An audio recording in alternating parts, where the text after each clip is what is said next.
when you think back to the Tristana, winning his championship, the Caitlyn that he was kind of famous for playing at MSI, and champions along those lines. And it's also Stixxay's birthday, I do believe. So happy birthday, That's Stixxay. right. Happy birthday, Stixxay. And Freak! Also his birthday. Less important. Much less important. 100% agree. As Thresh, LeBlanc, Zoe rounded out our bans. And first pick, Rek'Sai here for Wiggily, who is again moving back onto the stage this week. This is a champion we've seen a ton of, but Ashe also been popping up more. Arrow will take it here, and Big will take Tahm Kench for himself as well. Yeah, Tahm Kench just brings so much safety, and the ultimate, these players are getting so good at actually using the Abyssal Voyage to move around the map, not only to answer split push, but also collapsing on players who are at an objective, moving around the map to be able to shove out a wave and then answer a push somewhere else. So it really is a very, very versatile champion. Doesn't have a lot of laning power, but the Ashe certainly is a strong laning marksman. Also going to be bringing a primary form of engage there for OpTic, and I think a lot of these teams, especially those who aren't right at the top of the standings, have been having a lot more success when pairing themselves up with 2-3 forms of engage, because it's giving themselves more opportunities to find those fights that they need to close out games, and that's generally where these teams have been struggling. It's also Bio's most played and winning his champion by a mile this split, so I like the block there as well. As a response, he will take Braum, so wanting to bring a bit more aggression into the 2v2. And NA Jayce rears his head again, does have flexibility. We've seen it mostly top, but of course can go mid. We've seen it jungle. Certainly a lot you can do with this champion. Yeah, it'll be pretty interesting to see where it goes. Has been mostly used as a blind pick top. A lot of top laners feeling that this is a very, very safe pick, but Yorick is actually quite a strong answer into the Jayce. Dhokla is a Yorick player. I think this pick makes a lot of sense. That being said, it still could be a Jayce flex to mid and they try to counterpick top, so I would like to see OpTic banning out some of the traditional counters that we've been seeing in the LCS, like a Jax perhaps, even things along the lines of Fiora can be very, very powerful. CLG Gaming also going to have to take into consideration that they are very physical damage heavy right now, with Rek'Sai going to be building a lot of AD, Jayce as well. If you're assuming a standard marksman in the bot lane, that is mostly physical damage, and then they would want to bring in a mage somewhere else, so that does maybe throw a bit of a wrench in the gear if you're trying to actually counterpick top, and Jax will be taken off as advised. Yep, there is that first ban there. We'll see how CLG look to respond. Certainly, again, with a pick like Jayce, you have a lot of different options moving into the second phase of the drafts, but seconds run down, CLG select Nocturne. So taking that away from Meteos, one of his highest presence champions this split as well. Yeah, I think that makes quite a bit of sense. It's been such a strong pick in the LCS. I wouldn't mind seeing the Olaf even coming out for Meteos, though, something to match a bit of the early game power here from Rek'Sai.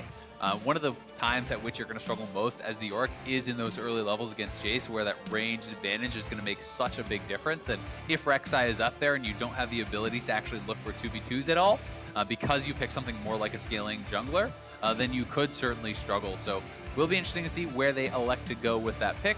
Jax was the only top lane protection ban, so they're not going to be too worried, I guess, about something like a Fiora or Aurelia or anything like that being swapped around and thrown up there. Those haven't really been shown much in the LCS as answers to the Yorick, and honestly, the Yorick just hasn't been very successful in the LCS, as I believe it is still sitting at a 0% win rate in our league. Not looking great as Syndra banned away from Crown, so potentially protecting that Jayce little or just taking a good mid laner off the table. Ezreal was also banned away from Stixxay, so OpTic may be inciting something like Kai'Sa, which would help with the damage profile, but laning-wise might not be too hot. We'll see what OpTic want to do here, though.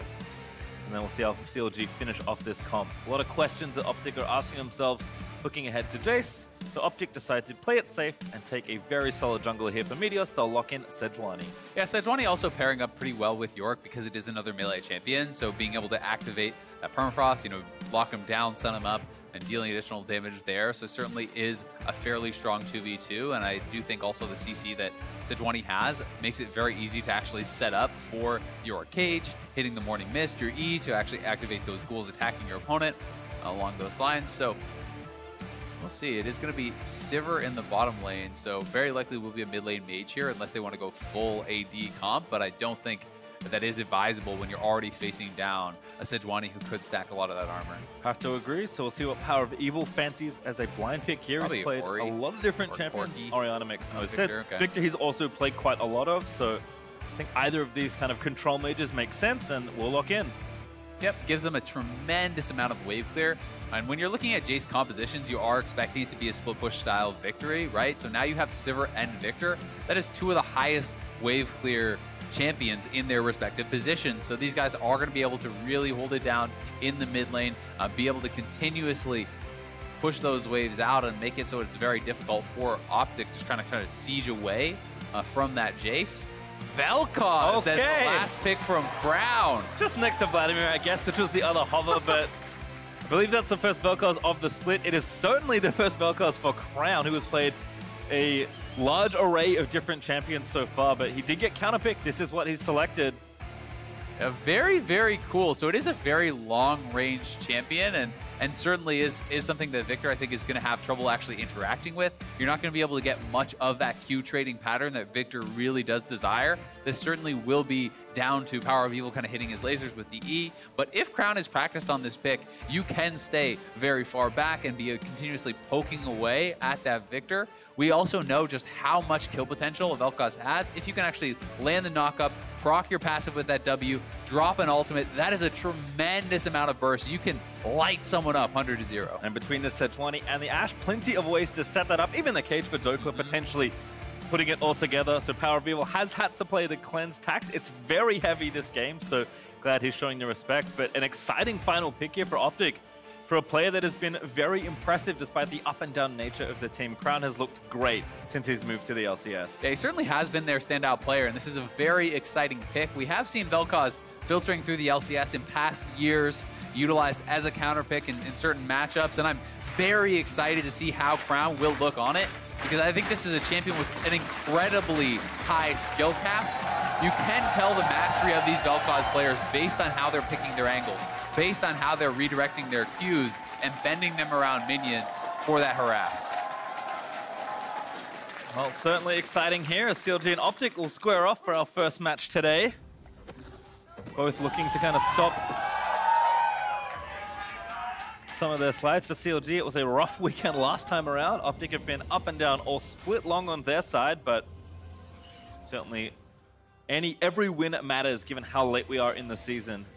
Yeah, it really does. I mean, this is second to last week, and it's kind of crazy how fast it feels like the spring split has gone by. Every split feels the same way. As soon as the split starts, all of a sudden it's playoffs, then it's MSI, and then you're like, well, summer starts, and now it's Worlds, and okay, where'd the year go?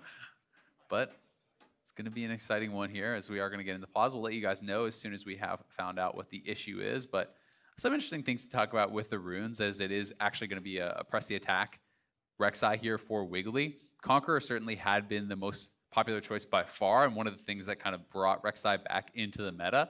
But Conqueror has now received a number of repeated nerfs, and we're seeing these Rek'Sai players kind of branch out. Conqueror still can work, but we are seeing some press the attack, we are seeing some electrocute, we are seeing, various different options kind of popping up here for these players, and it's interesting to see exactly where they are going to go, but we're seeing some ready calls in the lobby, so I do believe we should be getting back into this. Certainly seems like it. We'll let you know, of course, as soon as that happens. Just checking through with the other keystones, nothing super surprising. We have Comet there for Crown, which has been a relatively popular option in mid for a while. And of course, Tahm Kench taking a pretty standard spellbook, but always nice to see these sort of very creative keystones being used from the support role.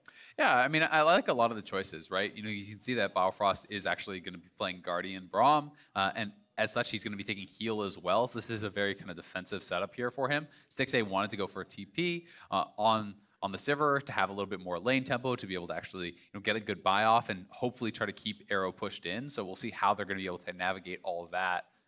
Will be pretty interesting. And it's also fleet footwork for the Sivir. So definitely more of a defensive setup here for the CLG bot lane. I think in general, given Viktor plus Sivir, I mean, you said it already, two of the best wave clear champions in their respective positions. I think Sivir arguably the best as a bot lane, and Viktor is competing with the likes of, say, Anivia, but certainly both can do a good job of stalling out the game, and I feel like it's almost becoming like a signature of the organization, not even just this iteration of CLG, that, you know what, sometimes the games are long, but generally they've been quite successful at playing for that late game. CLG games, on average this split, have been almost exhaustively long. Yeah, and I mean, if you're drafting for the late game win condition, that's a totally fine way to play the game, right? You're going to draft Sivir, you're going to draft Viktor. These are champions that are going to be scaling very well up to that 6-item stage and going to be monsters at that point. The question, though, becomes, okay, well, you have kind of some late game insurance here, But the Jayce and certainly the Rek'Sai are more of the early game flavor style of champions. These are guys that want to have advantages going into those later stages and don't team fight as well on even keel. And especially when you're looking at a Jayce into Dhokla playing this Yorick, who is actually a very experienced Yorick player, I think that can become a fairly tough matchup for the Jayce unless you're able to constantly actually dodge out of those morning mists, which is the E thrown out there by Ghoul, by the Yorick to actually proc those ghouls onto you. So we'll see how he's going to be able to do, and I think the 2v2 top lane matters a lot. Certainly in the early game especially, but even as the game continues on, you mentioned that with Jayce, it turns into some sort of 4-1 game. You really do want Jayce to be mostly in a side lane pressuring and trying to take down structures, but I feel like the game plan is basically the same for Yorick as well, so I'm very curious on your thoughts on, when we get to the mid to late game stages, who's supposed to win that 1v1? I think Yorick actually can win that, certainly. It gets to a stage where generally, you're not going to have much lifesteal actually in the build there for Jayce. And Yorick, if he's hitting any of the E's, especially post having the ultimate out, it can become very difficult for Jayce to actually sit around in that lane. And once you're at Triforce, if you're not way behind, you can straight up 1v1 this guy.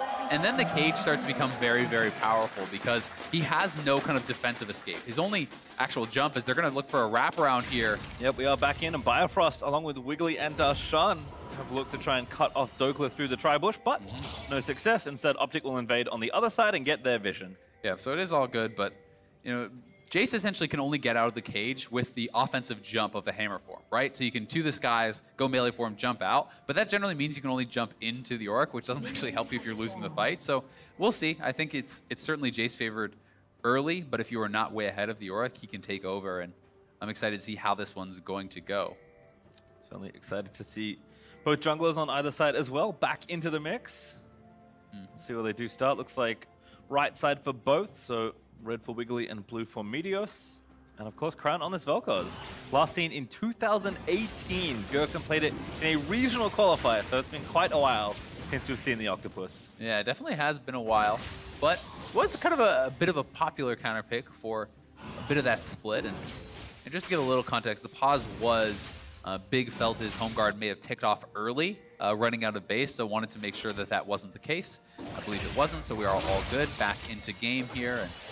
And it certainly can matter in those early game stages if you're getting to an invade late or something along those lines. And when we're watching this matchup, what you're really going to try to watch for is Dhokla and how he's using the ghouls. He's trying to keep access to this minion wave as much as he can to actually get those graves out. You can see kind of that red hand sticking up. Those are two of those graves that he has actually spawned.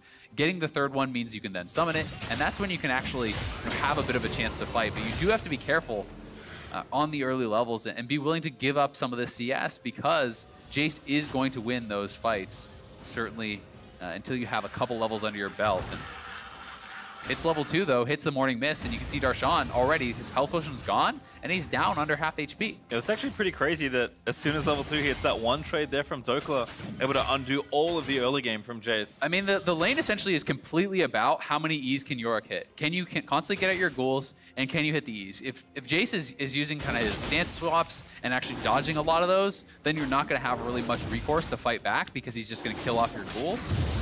But if you are hitting them, you can actually do some tricks where you're getting the ghouls prepped, you hit the E, then you summon the ghouls, guaranteeing that they will immediately jump onto them. And ooh, so we see Wiggily having to flash out. Yeah, he was spotted stealing the Krugs. Meteos was on the red buff, so it does force him away. However, he did steal the camp away, so Meteos will be down the particularly juicy and XP bountiful camp. Dhokla finally getting pushed in. As you said, does need to last hit the minions to get the ghouls going with the Q, so that's kind of the back and forth in the matchups, if you will, but as you said, very experienced, so far so good as he does dodge that shock blast as well.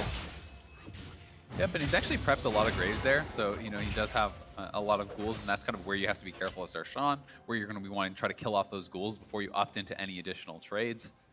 And that's going to be a general rule against Yorick, I feel like. If there is a summon, walk away. Respect the summons ghouls. And the maiden. People often disrespect the maiden and get destroyed. As Stixxay and Bio here, we're getting pushed in early. You can see a slight CS lead for Arrow, but it seems pretty minimal. PoE and Khan also doing battle, but PoE with a wave stacked up, looking good right now. Yeah, and you can see it's pretty even across the map. All of these lanes are going fairly evenly. I do think I would probably be pretty happy about that from the side of OpTic, given that Wiggily has his flash down. He's playing the early game jungler. Meteos is going to feel like his lanes are in a much more comfortable position, and certainly Dhokla getting through those early levels without being pressured too heavily is also going to be feeling pretty happy about that matchup. Certainly so. Just some vision tag there for Crown, helping Meteos, who's trying to steal away a camp on the other side. Going up top. Yeah, Wiggily is top, looking for a gank here. Onto Dhokla, excuse me, as he does tunnel forward. Good flash, but the follow is there. Wiggily, no flash. He actually struggles to get the knockup, but he does get it late. It's still enough, and that's first blood over to Darshan. So close there. The acceleration gate from Jayce actually giving Wiggily the speed he needed on the Rek'Sai to catch up and take down Dhokla, and that was very, very close to him escaping because Wiggily had no flash, but Dhokla does get taken down, and the Jayce gets the first blood, which is so massive. Yep, TP in from Dhokla, has those parts of a phage, the crystal and the longsword. Stixxay gonna try and force Meteos out of the jungle, does do so, and will polish off the rest of the Krug camp. But that first blood gold, a serrated Dirk, nice and fresh there for Darshan, as we'll watch this gank again. Yeah, here it is one more time. You know, no wards in the area for Dhokla, and Wiggly's coming in behind. Darshan does a good job actually getting behind him and knocking Dhokla away. I think that if Dhokla actually just instantly early flashed, he would have probably been able to walk this one out and survive. So I do think this was a bit poorly played there by Dhokla. If you just flash towards the turret and self-cage, you're going to have the Rek'Sai locked in that and probably be able to escape. He did delay a little bit, gets knocked away, and then the acceleration gate giving the speed up to Wiggily means Rek'Sai catches back up to him, and they do get that first blood on Jayce. Just 6 now for Dhokla as Wiggily is again. back here in the top lane. Darshan dives in, slaps down the cage with the hammer. Hawk shot checking, but I don't believe it's all Wiggily. Dhokla gonna face check, puts the ward down, but will lose it immediately. Yep, and that's always a really rough situation because you are gonna be nervous of repeat ganks. Thankfully, he did have his trinket ward available there, so you know, not gonna be going down again just yet. You can see Meteos heading up towards the top side of the map. He knows that he cannot allow that matchup to snowball. Yorick from behind is pretty darn worthless, so you want to make sure you're kind of playing around that side of the map and trying to at least ward for him, if not gank for him, to keep him relevant in that 1v1.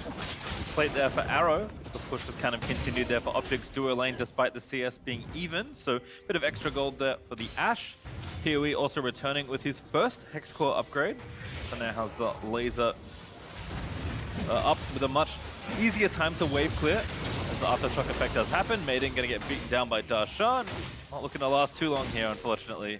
Yeah, it's pretty rough. I think this is actually really intelligent though by Darshan because so much of the power is in having that ultimate available. Without that, without ghouls, there's not a lot of power in the Yorick. So you can see as soon as the ultimate came out and the Morning Mist is actually avoided by Darshan, he dodges that. You can just focus down the ultimate, kill that off. Because the early cooldown on the Yorick ult is actually quite long, and so much of your laning power revolves around protecting that ultimate, keeping it alive, backing off at the correct times, and even sometimes basing to have it heal up. You can see Stixxay was also hanging out in a piece of brush, but Big investigates that. Wiggily back onto the top side of the jungle, looking for again to at least scout out what's happening here. Red buff timer also coming up pretty soon, so see if he maybe thinks about a buff steal here. And this is actually really tough for Dhokla because he's going to fall way behind off this. He actually had to base, not because he was super low, but because his jungler is playing bottom side of the map towards the dragon, and they don't know where Rek'Sai is. So he knows he could get dove there,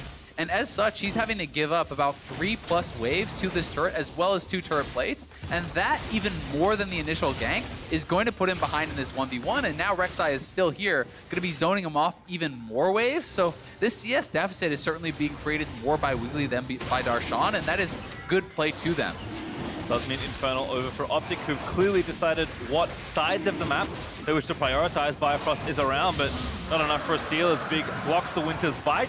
So Drake goes over, but Dhokla is continuing to have a bad time. And I mean, credit to him for playing it safe, but this just sucks as a top laner. Yeah, and this is one of these situations where you're very often going to see the top laners getting flamed, and it's like, well, look how far behind he is. Yeah, but he's actually playing it smart to not even die in this situation, and I do think that this is a pretty no-win situation for Dhokla to be put in. Wiggily has put so much pressure to the top side that you can see the gold differential is enormous, right? You know, sure, they got the Infernal down on the bot side, which is going to help you later on, but you have essentially doomed Yorick in this 1v1. It's 3 turret plates over to Darshan, it's first blood over to Darshan, 30 CS advantage as well, created by this discrepancy in jungle pressure up on the top side of the map. So credit to CLG, and we'll see if OpTic can get enough elsewhere on the map to really make that trade worthwhile, because as is, bot and mid are even, and top is massively behind. Yeah, 9-minute Ghostblade there for Darshan with an extra longsword to go with it.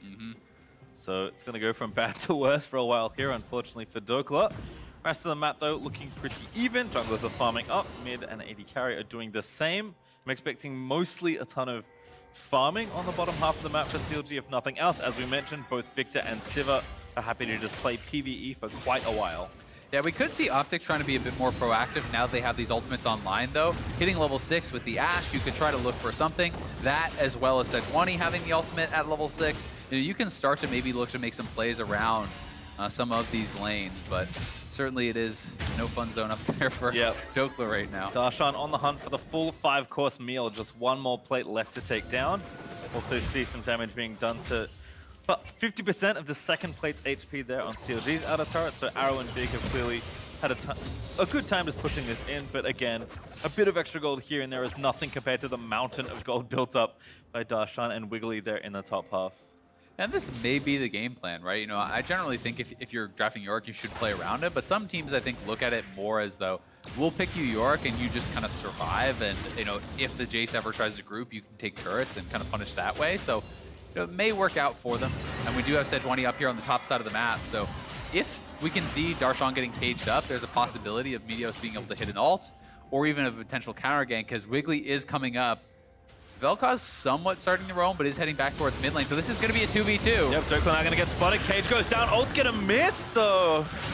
And now they're going to keep chasing. TP in for OpTic, though. Chasing onto Darshan. Needs one more auto for the Permafrost. Does find it. There's Crown with the laser as Meteos is able to grab the kill. Really nice roam up there from Crown, and you can see Arrow even shot the arrow up towards top lane. It did connect with PowerOfEvil, so well done. I mean, they're there on the counter gank. Darshan does flash out on the Sejuani ultimate, but they get the kill. They chase him down. They're now onto Rift Herald, so you know, well played to them. They gave up some early disadvantages, but being able to get a lot of that back, and PowerOfEvil slowed, pressured. Big continuing to open fire as Crown did land the combo there, starting with the knock-up, but Biofrost going to join to make sure he stays a bit safer. CLG TPing in. Wiggily already dived into the pit to try and get Meteos off the Herald. Looks like the eye was picked up, though, I believe. Yep, we did see Dhokla actually grab it, so no problem for him. He'll have the Empowered Recall, will reset. He's going to lose this turret, but he was going to lose that turret anyway, let's be honest. So, you know, not that big of a deal, and a nice turn of events there for OpTic. Certainly doesn't help out Dhokla too much just yet. It will relieve a little bit of pressure, but he didn't pick up the kill. He didn't get any of the gold from that, so he's still going to be very far behind, and even more so once this turret does fall. But still, all things considered, across the map, it was a good play for OpTic, and we'll see if they can get some turret plays of their own, you know, with this Rift Herald. That'll even out some of the gold even more. Feels like for the early game, both teams sort of enacting their intended plans here. So we'll see if Darshan can continue to snowball through and take over the game like Jayce is known to towards the early and mid-game stages. There is also second Infernal up in 50 seconds, so OpTic would love to add another one alongside their first, but maybe CLG fancy some sort of scuffle around the area instead.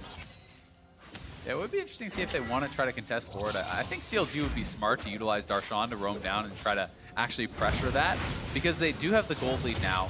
You know, you now want to kind of bring back what you have put into Darshan and get something out of it for the rest of the map, because giving over a double Infernal advantage to this OpTic team certainly erases a lot of any doubts that you have about their scaling, as that is going to help you a lot when you get to those later stages of the game, you know, especially for the Ashe, Vel'Koz, and Yorick here. But for now, it is actually Darshan just staying up top. He may be roaming down now, but OpTic do have TP advantage. Yeah, Crown continuing to poke, has finished his loot, and Biofrost will catch him though. Needs one more auto attack. Flash there from Crown. Good ult from Meteos actually. Provides some coverages. Here's Arrow and Big. Meteos, we're going to go back around. Biofrost eats the Enchanted Crystal Arrow. There's the laser, and out from Vel'Koz as Bio is forced to flash away. Now Big is going to devour Arrow to keep him safe as PowerOfEvil let rip the ulti. There's the ult from Wiggily trying to get in and execute Big, but he flashes out to safety barely in time. Yeah, OpTic just kind of tried to chase through the gravity field there that PowerOfEvil had dropped over the wall, and it puts them in such an awkward spot as they are getting absolutely chunked down. They will lose positioning around this dragon. It should be an easy Infernal going the way after CLG did push them out. Also, red buff steal for Darshan as a result of that as well, who did roam down to try and assist on the play. So there is Infernal over to CLG. They'll equalize here. They're actually getting strong damage onto this outer turret in bot lane. trying to equalize there as well. It won't be enough to take it down by the looks of things. Need another wave at least. And Big will return to cover it, but you can see that plate gold for CLG. That is almost all Darshan in the top lane. Yeah, and that's part of that huge gold lead that he has amassed. First blood, a bunch of turret plates, the turret gold, local gold going to him as well. So certainly going to be feeling really good about that. And the fact that, you know, Stixxay now on the Essence Reaver has actually completed his item, you know, getting a CS advantage for himself here too. Looking nice. They've equalized in the Dragons, and it's pretty interesting to see the Essence Reaver coming out here for Stixxay. A lot of pros that I've talked to really seem to favor the Infinity Edge very heavily. But I will say that Essence Reaver does bring a lot of utility in that CDR is going to be very nice for lower cooldown on your ultimates. And also just having the mana refresh on auto attacks means you can essentially have infinite wave clear, right? You can sit very comfortably, you know, if you want to send Viktor out to a side lane in that mid lane, and you can just clear out the waves over and over and over using only abilities and making it very safe and repeatable there for the Sivir.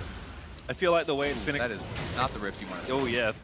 Thundered back as well. Darshan actually not going to let it get to the turret.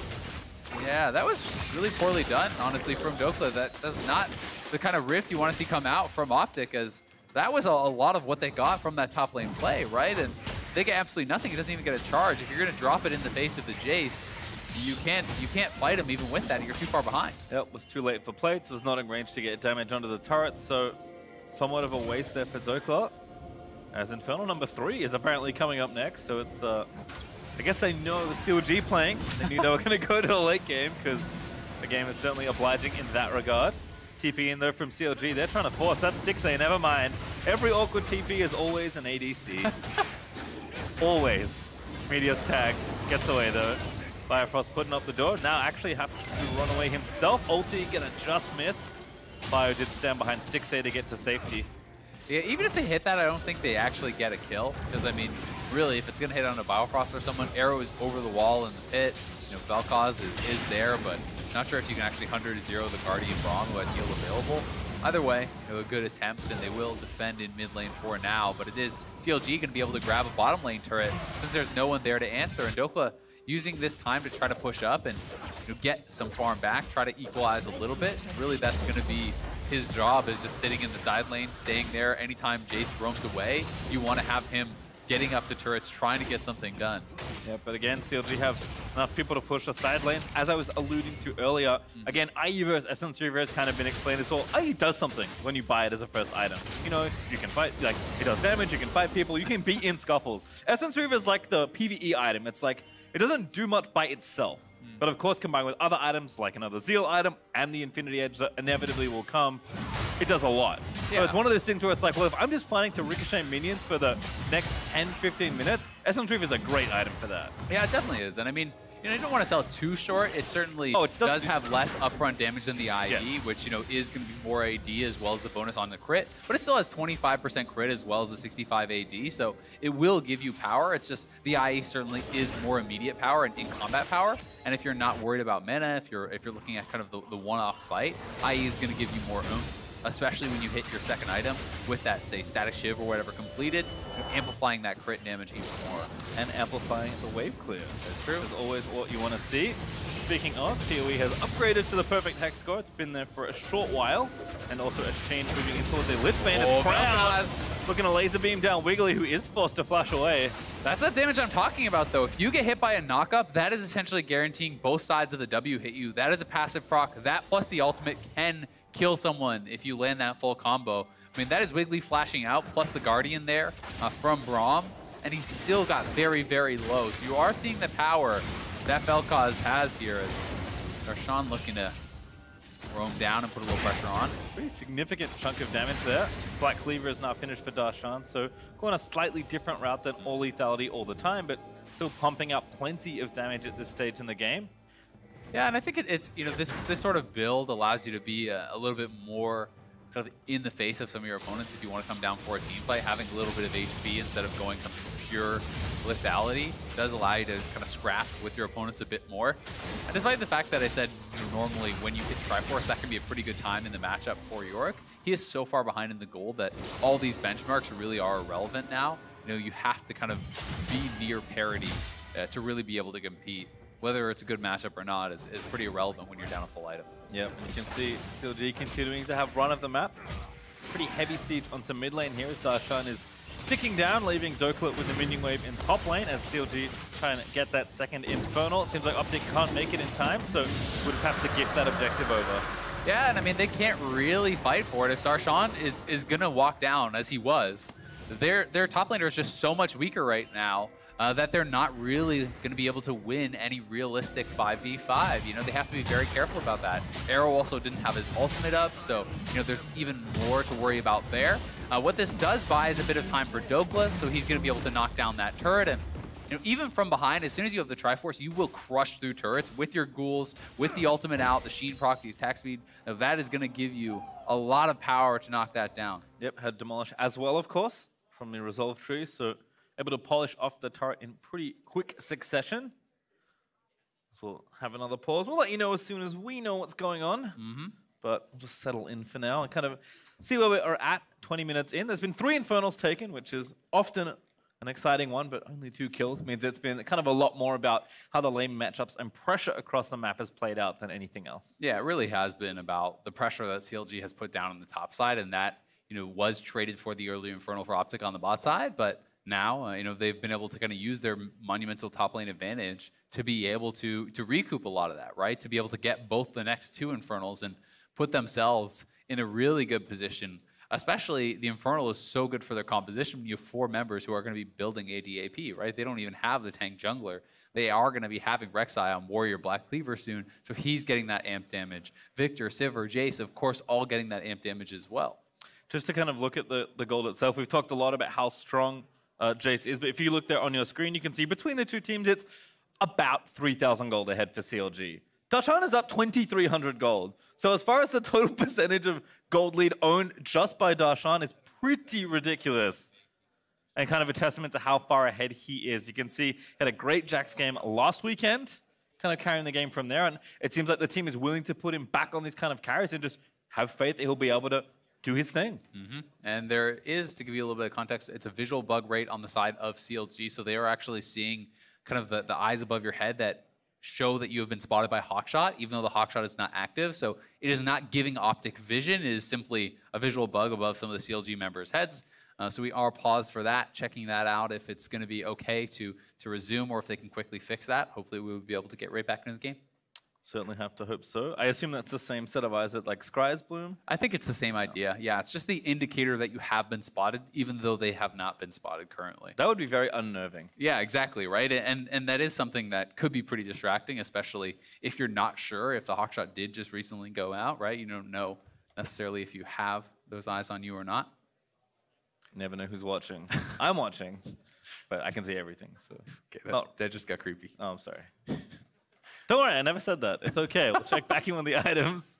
No static shiv, unfortunately for Stixxay. It is RFC instead, but not too much difference, it feels like. No, I mean, and I think that having an RFC is yes, it's less wave clear, it's like less potential power, but Rapid Fire just feels so good for these ADs to build simply because it's giving you that one long range auto where you actually have more opportunities to kind of either chase someone down and get that final hit, or even be able to get an auto off on someone who's going to outrange you very heavily like a Vel'Koz or even the Ashe, where you might otherwise not be able to kind of get access to getting that damage down on them. So, you know, it is certainly, I think, a comfort item for a lot of players, and it's something that just has like so many, it just feels really good to play with, basically, right? Even for sieging, you know, playing something like the Sivir, you are very short range and it can be difficult to walk up to the turrets, but at the very least you can use those rapid fire procs on the turrets to kind of slowly try to chip them down. Yeah, it is of course a percentage range increase for that auto. I think when that change was made, everyone immediately thought of something like Caitlyn was the obvious one, where it's like, finally I can shoot the turret from outside.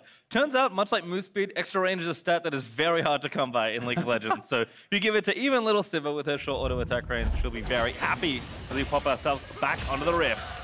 Yep, even Stormrazor, right? You know, that has been buffed recently, so I'm seeing some players buying it, certainly as a later item, but you can do some pretty funny stuff, especially with the long-range marksman, where you are going fleet and you go into a rapid fire and you get the Stormrazor, and then you are very far outrange the turret, and you can kind of just poke down turrets from outside of their range, as well as having these really ridiculously long auto attacks, but still not seeing much. I'm not sure that's the timeline I'm down for, to be perfectly honest with you. If that becomes a strategy, then Hopefully delete that item, but we'll see. All right, back into the thick of things here. We did move Stixxay up to the top lane for CLG, so he's busy back on wave clear duty, but is approaching 3 items with relative ease, given how the game has been pretty quiet on most fronts, with the exception of that top lane. There are still out of mid turrets to knock down, which everyone knows is always the most highly prized turret. Rightly so, it is the best lane. But it just seems like mages are wave clearing back and forth, and neither Vel'Koz or Viktor are very good at letting people hit turrets. Yeah, Vel'Koz has really strong wave clear as well, and you can see them heading down towards the bottom side. I don't know if they want to try to turn and fight this. The Maiden is going to go down, so you have to certainly retreat now. But Darshan, I think, showing a lot of understanding of how this sort of matchup should be played, and understanding that you need to prioritize the tools, you need to prioritize taking down the ultimate to reduce a lot of Dhokla's power. Certainly with that massive gold advantage he has, there's no chance that Dhokla can pressure him without it. Instead, backs off. Now back to hitting the minions. That CS lead is ballooning up 60 ahead right now, as Dhokla does return with his next component, but he is a long way away from item number 2. And if you take a look here at these 3 bounties, those are the players that OpTic really needs to actually focus on. If you can take down those members, you are looking at 1,650 gold that could actually swing the way of OpTic and really start to close things up. So that is kind of what they have to pay attention to, not only because of those bounties, but because those are extremely strong members on the other side, and you need to be able to play well around those carries. And again, for as strong as Jayce can be at a lot of stages of the game, it feels like as it gets later, if you ever get picked off, when you're brought to some sort of really big brawly 5v5, his effectiveness drops pretty rapidly. So I mentioned already, Darshan has the lion's share of the total gold lead that CLG have in this game. So a death from him would be extremely costly for a bunch of different reasons. And right now is respecting some of the lack of vision in the right-hand side jungle, but looks like CLG are firmly trying to just pressure the tier 2 here in top lane and force OpTic to meet them there. Yeah, and you can tell that the vision battle is kind of beginning around the Baron buff, and it's less about getting vision necessarily in the Baron pit itself, and more about actually getting it in this top jungle side, right? So it's this quadrant here that I'm highlighting on the minimap now, and you can see they're really going to try to be battling back and forth, establishing vision in that area to allow themselves to kind of either create pick opportunities where you're going to have OpTic face checking in and being able to take them down, or just denying them from even warding over into the pit, and then you can maybe start off a Baron and sneak that or rush that down when you do have this much damage on the squad. So such a focus happens in this area, and this is where a lot of the pro teams in our league have been struggling more as how to cleanly close out games, because they aren't able to fully establish that vision control. Yeah, even harder with this turret still being up for both sides as well. All there from meteos tags Biofrost, but not much to come of that, unfortunately, for OpTic. But they're just trying to buy time, right? You see Jayce roam up, you say, okay, great, we clear the wave, we wait for Dhokla to do something on the other side of the map. And they have opted into this, and they are certainly very far behind in that bottom lane as Dhokla is way down in Darshan. So they have to play very carefully, they have to play very patiently and bide their time. So, meteos throwing out that ultimate just almost as a disengaging ultimate, I think is certainly reasonable. Also, there's another Drake up in 20 seconds or so, so Stixxay will have to move from his temporary home in the top lane and go find CS somewhere else. Yeah, and you can see that OpTic is actually scared to walk up through that jungle to be able to even pick up the wave on the top side. So you're looking up here in the top side of the map, and these minions right here are all essentially dying to the turret because they don't have vision in that top side jungle. So they're unwilling to actually walk through that dark area because they're saying, okay, well, what if Wiggily is waiting there? What if someone is waiting there and you do get picked off? And both Arrow and Crown were unwilling to actually walk up, which means they're going to be bleeding out more gold. They are going to be falling further behind as CLG is collecting all 3 waves. That pressure from Crown, though, he just ulted Biofrost straight up and looked like he almost might grab a kill. It does give them the Mountain Drake, so Dhokla also getting the bottom outer turret as Darshan roamed up once more, means that OpTic finally equalized back in turrets. But again, this is a very long map. These games don't happen that often, but having 2 really long side lanes and an extremely short mid lane with the outer turret still being up is often a very maneuvering heavy kind of game. It certainly is, and OpTic knows, and that's why they're moving 4 members into this jungle, that they essentially only control 1 quadrant of the jungle right now. So they are going to fall further and further behind in that gold, right? You need to fight back for this. You need to be able to actually get the vision back and be able to have meteos farming these camps, or you're going to see not only the carries, but the jungler from CLG pulling away from the rest of the pack, and that is certainly a big reason why you see Stixxay, who's over 60 CS up on Arrow when they were fairly even in lane, right? It's because Stixxay is having the freedom to go up and farm away these camps, farm away that side wave, knowing that they have the vision, knowing that they have the safety to do it, and Arrow oftentimes can't. Stixxay has kind of one goal in mind. It feels like Arrow will not connect the move speed from Unbreakable, barely enough to get Biofrost away. But Stixxay is closing in on Infinity Edge pretty rapidly. So it's just kind of farming away till that item appears is my guess. And I think CLG have just played very intelligently with the structure of the map. In chess, I think this would be kind of a closed position. There's not a whole lot of maneuvering you can do in the center. But as far as what they need to do, they've done it well, and now they'll try and get a pick on a meteos. Wiggily finds the knock-up. Flash away there from Sejuani. Big also forced to flash out. The jungle low. Wiggily with the assassination finds the ulti execute. And now Crown also has to run. Forced to use the heal as the Storm was chasing him, but that might be Baron for CLG. Yeah, they can certainly start it up here. Crown, no summoners, meteos down, no flash on Big, no heal on Arrow. They are in such a rough spot right now. They do have a couple wards, though, thankfully kind of sneakily placed over on the other side of the river that are going to give them some intel on if CLG starts it up. For what you were saying earlier, though, about controlling vision in that quadrant, you can see the dividends paying off finally there for CLG, who are consistently roaming in, swooping out vision, putting vision down themselves, and finally someone from OpTic overstepped, and they're able to get a few kills. Unfortunately for them, they couldn't convert much after that, and staying here for this turret might cost Biofrost his life. The Abyssal Voyage comes in, there's the laser beam out from Vel'Koz. Goodbye, Bio, as Big grabs the kill. Yeah, well done. The collapse comes in with the Abyssal Voyage. They do trade back a kill, but it is the mid lane turret finally falling as the trade. So certainly CLG, as you say, controlling all of that vision in that red jungle for so long. Just now that they get a kill, you can see all of OpTic is moving over here, and they're actually just kind of going straight onto the Baron. They know that they're up one member, and they've been in this tough to navigate situation, so they're trying to force the Jayce to come to them. They're trying to force them into this choke. We'll see if they can make it happen. Here comes Darshan. The poke is going to be pretty enormous. Yeah, Baron's pretty low as well. Wiggily might just have to go for a steal. Oh, Darshan didn't exactly see, but Big low getting chunked down. There's the Baron going in. No, it's get by meteos. Wiggily tried to steal, but he could not grab it. Meteos is forfeit in the pit, but OpTic rushed down the Baron and collected. And Darshan just ran in off the TP and just stopwatched in place. It looked like he must have had his keybinds in the wrong spot, maybe thinking he was activating the Ghost Blade there or something along those lines, but you know, losing critical seconds where he could have been potentially threatening meteos or poking them off, and it is going to be OpTic grabbing that Baron. Big move for them. Gutsy decision does work out this time around. Gold lead still hovering around 5,000 though for CLG, so OpTic have a lot of ground to make up for with this Baron. Yeah, so here this is one more time. Darshan just running straight in and stopwatch, and I think that has to be keybinds are misplaced. We've all seen people do that before. You buy an item, you have it on the wrong spot, but it's a great smite here from meteos to actually guarantee they get this, and I think it's the right call for the rest of the squad to just bail out. You get 4 Baron buffs out. They did kill Biofrost earlier on, so it's essentially 1-for-1 trade plus the Baron. And now we have them kind of slowly clawing their way back in. And not only is it about, you know, just getting it for yourselves, it's about denying it from CLG, because having that Baron buff is certainly one of their biggest win conditions. And Baron buff in the side lane, level 16, and he has the Sterix now on Dhokla, so he is getting to a more reasonable position. If he completes his next item, maybe he can start to look to fight a little bit with that Jayce. This is a good place for Yorick to be. Having Baron, having access to some turrets, having that split push pressure, always nice. Again, Crown finding his knockups. Good stun from Meteos, and Arrow nabs the shutdown.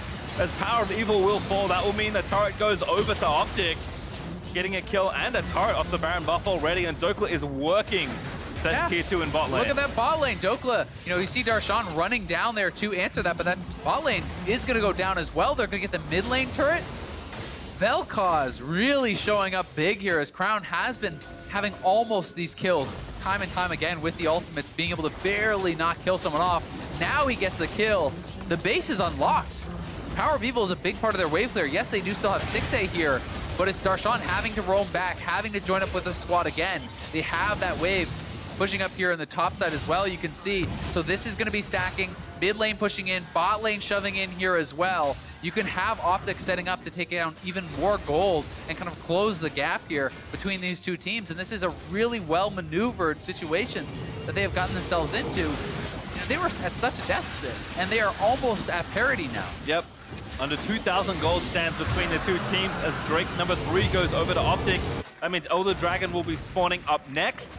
That's 3 items now done for Arrow. Same for Stixxay, to be fair, but everyone feels pretty fight ready. Crown, we've already seen the damage he has done. He is close to the death cap as Arrow set this up beautifully. I missed that the first time. That was just a beautiful arrow. Out of vision, long range. Cleanse was down for PowerOfEvil.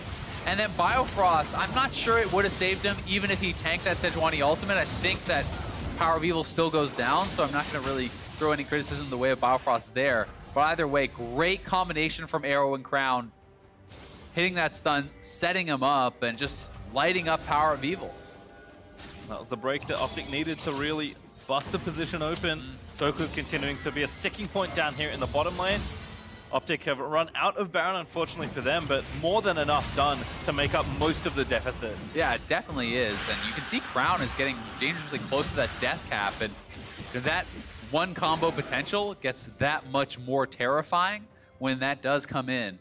You also have to note the next is going to be the Elder Dragon. You know, both these teams having a couple of dragons, certainly the extra one is on the side of OpTic, so they will have the potential more powerful rather Elder Dragon buff to actually grab up for themselves. But you're going to have to start playing an even more complicated position as there's going to be split pushing. You're having to play around vision, not only for one side of the map, but now for both, because vision around both the Elder and the Baron is incredibly important. You have to navigate the situation of, okay, do you actually trade these buffs? You know, in which situations do you trade these buffs? And we've seen teams falter in those spots too. And you saw from that gold graph, it felt like smooth sailing for CLG for so long, but that one play, the pick into the Baron, dropped that gold right off for CLG, who are still more than within this game, despite the setbacks recently. You can see them pushing out, invading the jungle. Meteos going to have to assault across the wall. Does get himself to safety once more. I mean, CLG has a lot of members that can absolutely shred through these turrets. So if they win a team fight, you have a Lichbane Viktor, you have this 3-item Sivir, the Jayce as well. All of these members can absolutely destroy structures. As you see, a couple seconds of access to that tier 2 turret, it goes down very, very quickly. So OpTic, not out of the woods just yet, but in a much better position than they were. We're going to have to see continually good positioning, though, especially from someone like Crown, who has this very, very squishy champion that he is piloting, can put out tremendous amounts of damage, but if you misstep for 1 second, you can get absolutely destroyed. And a little bit of mistake there as Sejuani grabs the blue. Matches the champion, but unfortunately not best as far as where they wanted to deliver it. Crown's also about 500 gold or so away from the death cap, so still a bit of waiting here to do for OpTic, and CLG trying to make sure that doesn't happen. Bio, though, just going to get disintegrated. Crown grabs his first kill of this game. Yeah, that was with the flash. He just gets shredded. They're going for Dhokla, but a good self-cage. Actually just peeling out. They could actually look for a re-engage potentially. Now they're in the arena with the Maiden. Darshan gets chunked down by the shovel. And CLG, not that many angles of attack for them. No, you're going to see Darshan, though. He's running straight to the bottom lane. They have a pushing wave down there, and he could look to threaten the inhibitor tower. Dhokla has gone back to base, will try to get down there, but it is Darshan shoving up. He's actually on that turret. Turret likely just going to go down, and Dhokla, remember, he has no ghouls, no ultimate, so he can't fight right now. This puts Darshan in the corner, but Darshan breaks out and now start. Oh, they're not moving because they don't want to actually give up the tremor sense there. So OpTic trying to lay a trap. Not going to fall for it just yet, but they're now starting the Baron. And meanwhile, Darshan's still over in that bottom lane. Biofrost running back. Darshan does have TP available. We'll see if they commit to finishing as Crown is laying in wait on the side. Yep, Dhokla does too. So looks like TPs can't come in just yet from the top laner. Now they know Crown. Oh no! Upside down ult, not what you want to see. Had to flash out, and that must have been a hard mouse pivot. But that's them off the Baron. OpTic have to run away. Yeah, Crown really gets spotted out by PowerOfEvil. PowerOfEvil makes the call to just flash straight on him. And Crown tries to flash shield, knock up, and ult backwards while flashing the other way. He fails the mechanics of it and ends up being down both his summoners and wasting the ult. So certainly they have to bail out of that situation, but they are okay for now as CLG unable to actually try to go onto the Baron themselves. And it is at least a trade of flashes for the mid lane, but they do go positive a heal. So here this is one more time. You're seeing them trying to lay in wait. Crown wants them to go forward and actually get in knockup range. If he can land the full combo, he can get a kill. But he's spotted out by PowerOfEvil. So now the inputs are, you're trying to E forward, flash shield backwards, then move your mouse again and all back the other way, but the engage coming in mid lane. Yep, looking for it once more. CLG trying to fight as the major buffs are respawning. Wiggily caught though, has GA, will now resurrect. But Gravity Field is going to lock somebody up big with the save on the meteos. They need to save their jungler. Ulti from Crown almost picks up a kill, but can't quite get the last few bits of health. So close on both sides. Big barely surviving, meteos barely surviving. Wiggily and Biofrost incredibly low. Any one of these members could go down, but it is CLG with the health advantage. They are onto this Elder Dragon. It has been spotted. The call is being made to trade, but PowerOfEvil's in the area. He may try to poke them off this. We'll see if CLG can even get over there to try to stop it, because the Elder does go down first. And now they're extremely powerful on the map right now. They're rushing over to try to contest OpTic. Yeah, it's gone. No ult there for Stixxay, so couldn't speed the rest over. OpTic do collect the objective, but as you mentioned, it is a trade. It is the trade, and the Baron buff will last longer, so now OpTic wants to try to wait out this buff, play very defensively, allow that to expire, and then try to get something done, with the remaining seconds in that Baron. But it does also set up for the potential extremely powerful second Elder. We're getting double the power from those buffs, as well as double the duration on the buff itself. So CLG will be looking very heavily towards that. Well, OpTic, while they can, will push out these waves, but not going to be able to stick around for too much longer. Even Darshan with just a Q gets damage on an arrow, does walk around the crystal arrow coming his way, so will not be picked off then and potentially lose his life / his guardian angel. But as CLG do return onto the map, OpTic show the proper respect and back up towards their turrets. And we are seeing Stixxay closing in on a full build here. He's already on the Lord Dominic's. He has the IE Essence Reaper plus Rapid Fire. This guy is monstrously strong. A bit more of a defensive build here coming through from Arrow, as he is going towards potentially the GA with that stopwatch, as well as a Maw. He doesn't want to just get kind of one tapped by the Viktor, and certainly a Lich Bane Viktor with the death cap can potentially do that, so he is going to have to show that respect over. Have to look again though to Crown, who's played very strong but pretty quiet game on this Vel'Koz. We've seen time and time again when they set up for combos, he is able to almost instantly kill just about any target on the CLG side. And with Stixxay going full damage with this build right now, if he ever gets caught, he will die so fast to this Vel'Koz. He certainly will. You also have to remember, though, that it is an additional Infernal on the CLG side, and they have more members who benefit from it, right? Because meteos and Big are both not getting much, whereas the Rek'Sai is still getting a lot out of having that second Infernal. So they do have an edge there. The Elder Dragon, 20 seconds remaining on that, and then it's going to be about plus 110 or so remaining on that Baron buff for OpTic. So their window is now coming up. The Elder is expiring. You need to get out on the map and see if you can get anything done with this Baron buff. Does seem like that's OpTic's plan, as they've timed things nice and accurately. So move back around, clear some of the vision that CLG's put down, and try and get some more structures and equalize on turrets. But it does feel like this game is going to develop for quite a while. We're almost at the 40-minute mark, and it doesn't feel like the game is going to end anytime soon with how the teams have played. Yeah, certainly both teams playing it very patiently, but at the same time, with an open inhibitor in the bot lane, one fight can end the game. Also worth noting, it is a Zerat coming out here from Dhokla, so committing more to that full split push. Been a long time since we've seen that item in Pro, and it's very annoying if you can't actually get access to where that Zerat is dropped. CLG does have a ward on it, so they know the area it's in, but we'll see if they can actually walk up and get access to it, as it looks like they're going to try to do now. Yep, we'll take it down. Dhokla, just playing his character's role effectively, trying to summon as many things as he possibly can. Yep. But it's certainly annoying, and as you mentioned, Yorick is a champion that feels best when anchored for as long as humanly possible to a side lane. So work was done in top lane, they killed this Zerat. Now it's time to do the same thing down in bot lane. And it's certainly possible that Dhokla could win a 1v1 against Darshan now. So Darshan has to kind of give that respect over, despite the fact that he was so far ahead in the gold lead.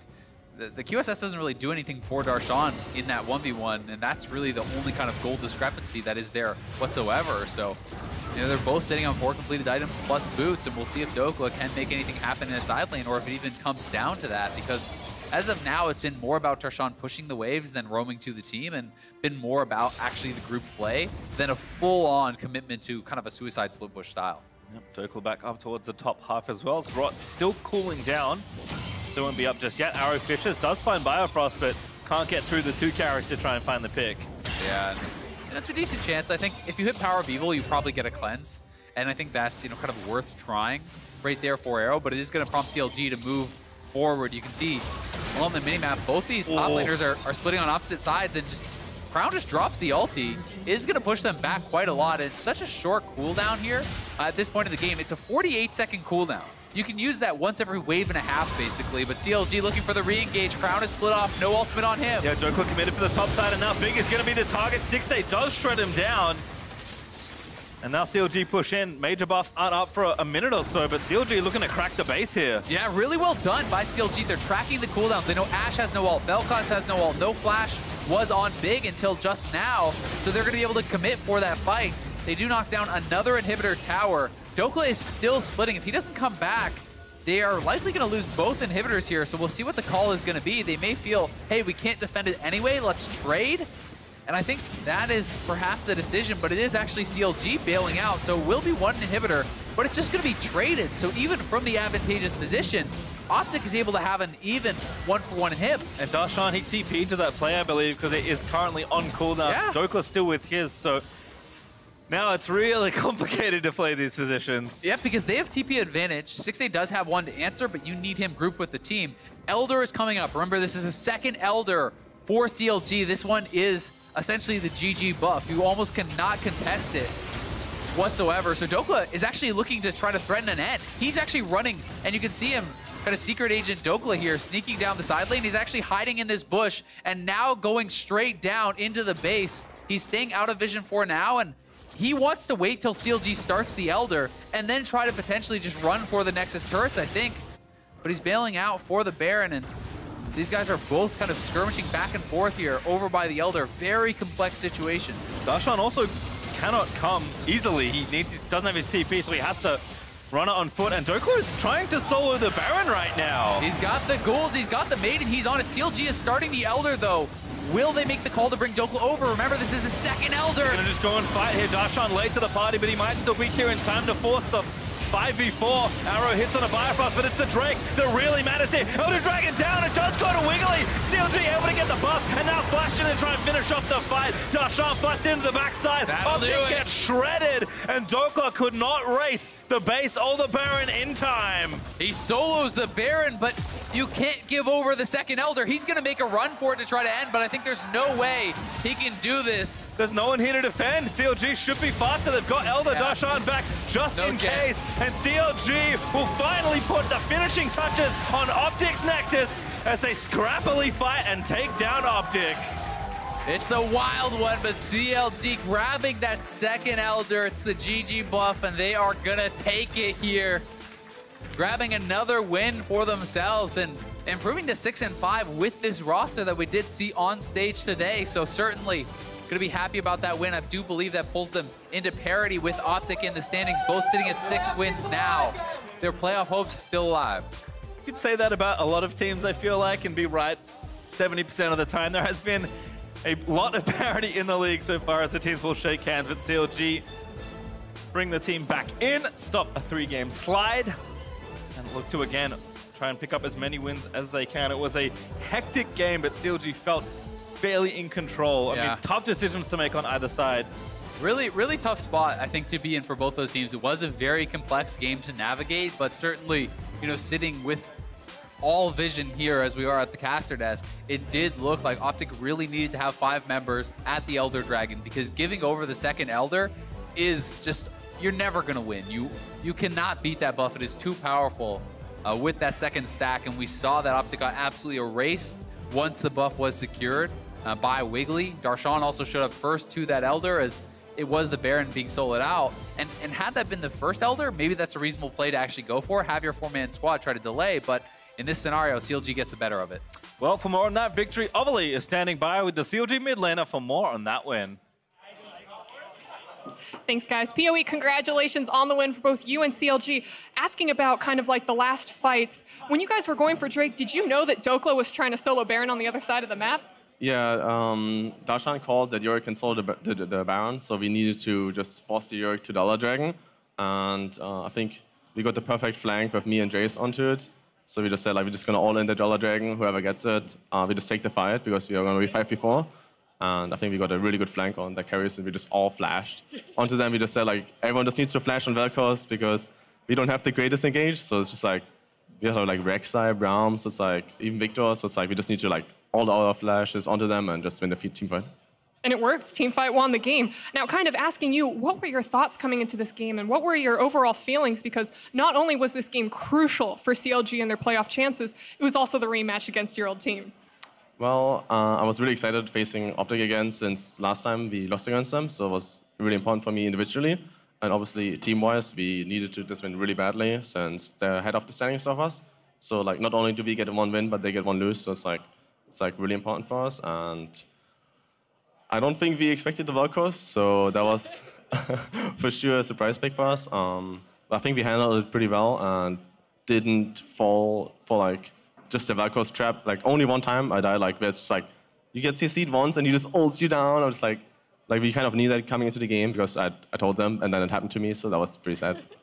And just really quick, because we didn't get to talk to you last weekend, rough week for CLG, we saw the 2 Academy subs come in, and you lost 2 games that were, again, pretty important for your playoff chances. So hurting the chances, did it have any other effects on the team? Well, obviously it was really disappointing that we lost both games. Every game counts, and every win is really important. We decided to go back to what worked out for us before with the original roster. I still believe the coaching staff did the right decision, putting these players in. They had their reasons, and they just felt like this was the best possible roster at that time, and we just didn't show up on stage and couldn't get these wins. So I'm not like mad about them. It's just what they believed was right, and we now are back to original roster and that one win. So I'm pretty happy. Well, wishing you the best of luck with this weekend. Thank you again. And for more on the game, let's hear from the State Farm analyst desk.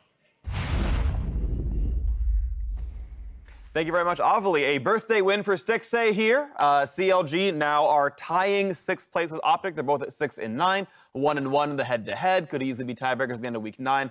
That's still a week and a half to go till we see that one happen. Either way, though, interesting game right here. Jayce, Yorick top being a pretty big one, where the Yorick got no help and the Jayce got very far ahead, and Darshan had a gigantic gold lead and then did mediocre things with it. Well, I think from the draft we know that CLG, like PowerOfEvil just mentioned, going back to what worked, help the top lane with Darshan playing a carry, you get ahead early, and then you pick your super late game scaling Sivir and Viktor so you can wave clear forever, allows you to mess up as many times as you want and always have a way back into the game. So I think the game plan was really straightforward. When we saw the draft, the execution made it take a lot more time. I mean, it was the kind of thing where both teams are 4-1 compositions. At the end of the day, Vel'Koz, Ashe, TK, and Sejuani are obviously a 4-man team fighting comp. Yeah. And so, like, whoever's top side wins is going to control the game. And so you really need to put a lot more emphasis on winning the top side matchup, because if you fall behind, it doesn't matter if you're 4v4 team fight comps a little bit ahead, you're going to be losing elsewhere on the map.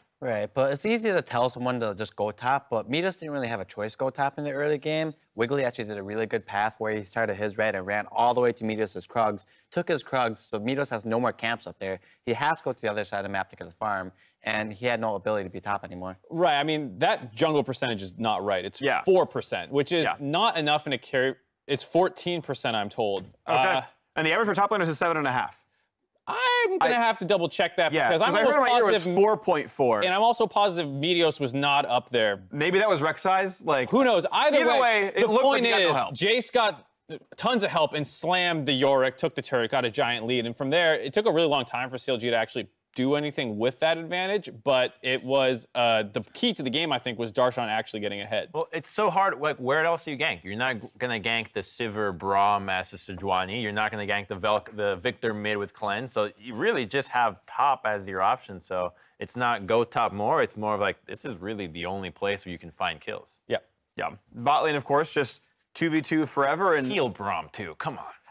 But I mean, it was kind of interesting, right? Because I like the idea of what happened there, because this is not a team that's trying to dive back line, right? It's all very like sit front to back. So okay, we have TP for lane priority, so Sivir never misses a wave.